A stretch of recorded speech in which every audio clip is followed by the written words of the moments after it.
మహిళలు స్వయం శక్తితో ఆర్థికంగా స్థిరపడి వారి కాళ్లపై వారు నిలబడాలని కాకినాడ రోడ్ల ఎమ్మెల్యే పంతం వెంకటేశ్వరరావు నానాజీ అన్నారు. కాకినాడ గొడారిగుంట్లో ఆయన నివాసం వద్ద కాకినాడ రూరల్ మండలం రేపూరు గ్రామానికి చెందిన 2 నిరుపేద మహిళలకు పంతం ఫౌండేషన్ ఆధ్వర్యంలో 2 కుట్టు మిషన్లను అందజేశారు. ఈ సందర్భంగా ఎమ్మెల్యే పంతం నానాజీ మీడియాతో మాట్లాడారు. ఈ కార్యక్రమంలో కాకినాడ రూరల్ జనసేన పార్టీ మండల కార్యదర్శి వేణు, నాయకులు సలాది శ్రీనివాస్ బాబు, శాండీ తదితరులు పాల్గొన్నారు.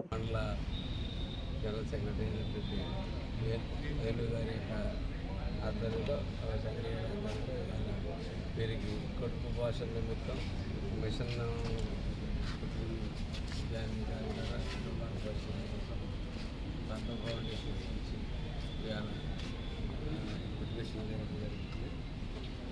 ముందు వీరికి ఎటువంటి సపోర్ట్ కావాల్సి వస్తే సరే జనసేన పార్టీ నుంచి తప్పకుండా మార్చుకుంటామని చెప్పి తెలియజేస్తూ ఇటువంటి సందర్భాల్లో మాకు అనేక రకాలైన సార్లు కలిసి చూస్తుంది. అదే ఫౌండేషన్ కూడా బాబాజీ గారు కూడా ఒకసారి కలుసుకుని కార్యక్రమం చేసుకోవడం ముందుకు వెళ్దామని కోరుకుంటున్నాను.